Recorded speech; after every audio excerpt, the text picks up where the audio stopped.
नमस्कार मित्रांनो, लग्नाची बेडी 27 जुलैच्या भागामध्ये आपण पाहणार आहोत। मधू राघव आणि सिंधूच्या रूममध्ये येते तर राघव व सिंधूला एकत्र जेवताना आणि एकमेकांना घास भरवताना पाहून मधूचा तर खूपच जळफाट होतो आणि तिला खूप टेन्शन येते। तर मधू लगेच राघवला म्हणते, वा राघव, बाहेर सर्वजण तुमच्या भांडणाने टेन्शनमध्ये आले आणि तुम्हाला इथे रोमांस सुचतोय। तर मधूचे ते बोलणे ऐकून सिंधूला आणि राघवला खूप राग येतो। तर राघव मधूला म्हणतो की मधू, काय झाले, तुझे काही काम होते का?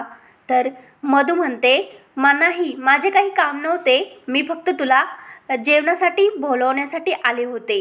आणि सिंधू, मला तर तुझे खूप कौतुक वाटते की किती भांडण होऊ तू राघवला तुझ्या कंट्रोलमध्ये करूनच घेते आणि राघव तुझ्या तालावर जर नाचायला लागला म्हणजे तुझा आणखीनच कॉन्फिडन्स वाढला असेल ना।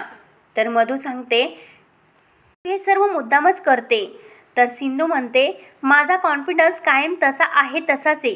तर राघव मधूला म्हणतो, तू सिंधूला असे चुकीचे आरोप का करत असती? तर ती तिच्यावर तुला त्याचे उत्तर लगेच देणारच ना। तर मधू आणखीनच चिडते आणि या मुलीने तुझ्यावर नक्की काहीतरी जादू केली असे ती राघवला म्हणते। तर राघव म्हणतो, मधू, सिंधूला मी प्रेमाने घास भरवतो हे तुला आवडत नाही आणि सिंधू मला प्रेमाने घास भरवते, मग नवरा बायकोमध्ये असे एकमेकांना प्रेमाने भरवले तर काय होत असते? तुला काही त्रास होतो का? तर सिंधू मधूला म्हणते, आम्ही दोघे एकमेकांना भरवतो त्यामुळे तुम्हाला काही त्रास होतो का मधुताई? हे तुम्ही सांगून टाका ना, तुम्हाला जर त्रास होत असेल तर। तर मधू सिंधूला, सिंधू, काही नको बोलू, तुझ्या लिमिटमध्ये राहून तू बोल। तर सिंधू म्हणते, लिमिट्स मी नाही, तुम्ही क्रॉस करता मधुताई दरवेळेस। न विचारता आमच्या रूममध्ये येत असतात, मध्ये येऊन आमच्यावरच रुबाब गाजवता। मधू आणखीनच चिडते आणि सिंधू, तू माझा जास्त अपमान करू शकत नाही। तर मधू राघवला, हे सर्व तुझ्यामुळे होते राघव असे म्हणते। तर राघव मधूला म्हणतो, तुमच्यामध्ये माझा काही संबंध नाही। सिंधू आपल्या दोघांना काही बोलली दरवेळेस तर तू लगेच तिला बोलत असते आणि ती त्याच्यावर तुला काही जर म्हणली तर तू कायम तिची कंप्लेंट करत असते। तर मधू आणखीनच चिडते आणि आजकाल तुला सिंधूकडे नक्की काहीतरी होते राघव असं मधू राघवला म्हणते। सिंधूने काही केले तरी तुला तीच बरोबर वाटते आणि तू या घरात सर्वांना चुकीचे ठरवतो। तर मधू लगेच रागाने तेथून निघून जाते। तर सिंधू आणि राघव शांत बसलेले असतात। तर सिंधू राघवला, राघव सर, आजकाल तुम्ही असे माझ्यासारखे का वागता? काय झाले तुम्हाला? असे विचारत असते आणि तुम्ही जर असे माझ्यासारखेच जर वागत राहिले तर घरचे तुम्हाला सर्व माझ्यासारखेच म्हणतील, उद्धट गावातून आलेला असे तुम्हाला बोलतील। तर सिंधू लगेच राघवचा मूड व्यवस्थित करण्यासाठी राघवची स्टाईल करत बोलते आणि हात जोडून, नमस्कार नमस्कार, मी SP राघव रत्नपारखी, कोणावर अन्याय होऊन देत नाही आणि माझी बायको पण तशीच आहेत। आमच्यामध्ये एक असा फरक आहे की मी कुठलीही गोष्ट करताना शांतपणे करतो, पण माझी बायको ते सर्व करण्यासाठी सर्व घर डोक्यावर घेत असते। ते ऐकून राघवला खूप हसू येतो आणि राघवचा मूड ठीक होतो। तर सिंधू लगेच राघवला म्हणते, माझ्या या डायलॉगमुळे तुमच्या चेहऱ्यावर हसू आले हेच माझ्यासाठी खूप काही आहे। तर राघव सिंधूकडे पाहत असतो। त्यानंतर सिंधू आप्पांचा फोटो घेते आणि त्या फोटोकडे पाहून रडत असते।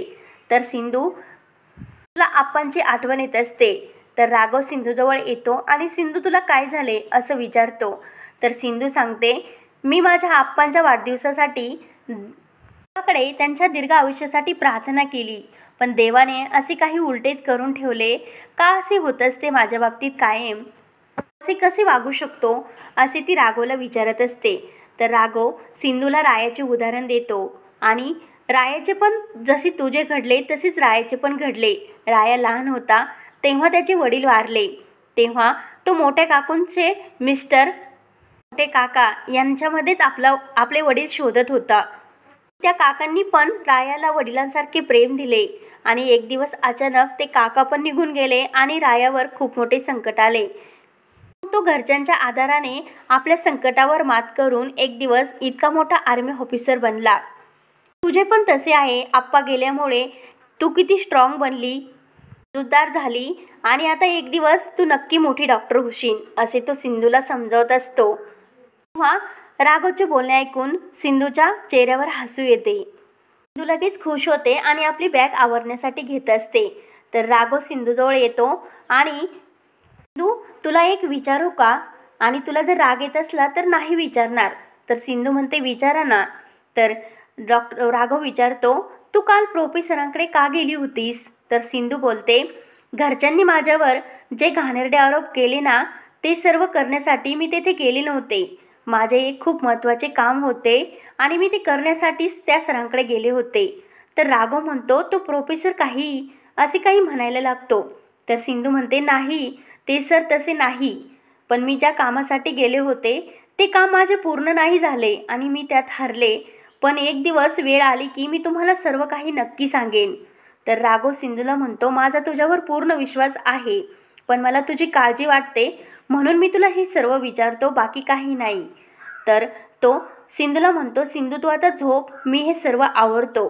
तर सिंधू, नाही राघव सर, मी आवरते, तुम्हाला पण सकाळी कामावर जायचे। तर राघव म्हणतो, नाही सिंधू, मीच आवरतो।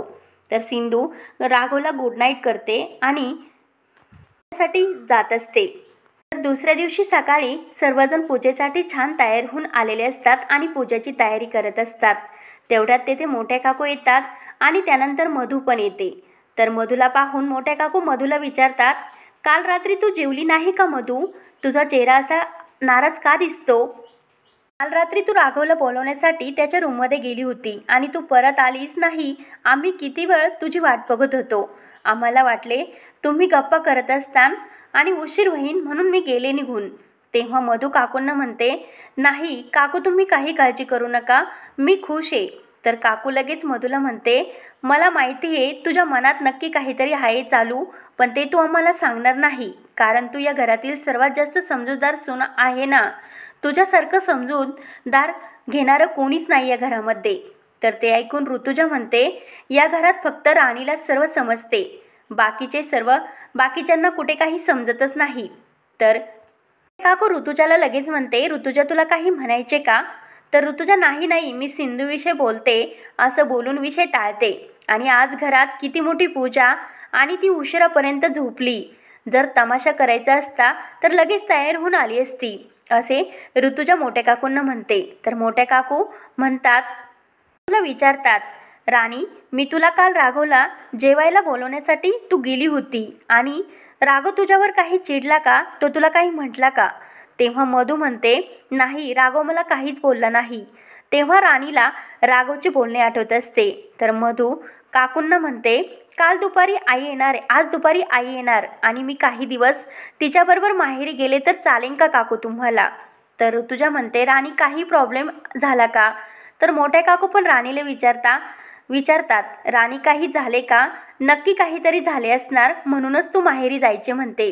तर मधू मोठ्या काकूंना सांगत असते, मी काल रात्री राघवला बोलवण्यासाठी राघवच्या रूममध्ये गेले, तर ते दोघे एकमेकांना प्रेमाने भरवत होते आणि एकमेकांच्या डोळ्यातील अश्रू पण पुसत होते। तर झालेला हा सर्व प्रकार पाहून मधू मोठ्या काकूंना तर सर्व सांगत असते। तर लगेच मोठ्या काकूंना म्हणते, राघव असंच नाटक करायचे होते तर मग त्याने सिंधूला आपल्यासमोर उपाशी का ठेवायचे? त्यावर ऋतुजा मधूला म्हणते, हे बघ मधूला म्हणते, तू नीट विचार कर आणि त्यांच्या रूममध्ये तू अशी कशी गेली? नवरा बायकोमध्ये दोन भिंतीच्या आतमध्ये जे काही चालते ते चालत असते आणि तू ते कसे ऐकले? तर रेश्मा लगेच म्हणते, राघव भाऊजींच्या प्रत्येक गोष्टीवर मधूची चांगलीच नजर असते ना।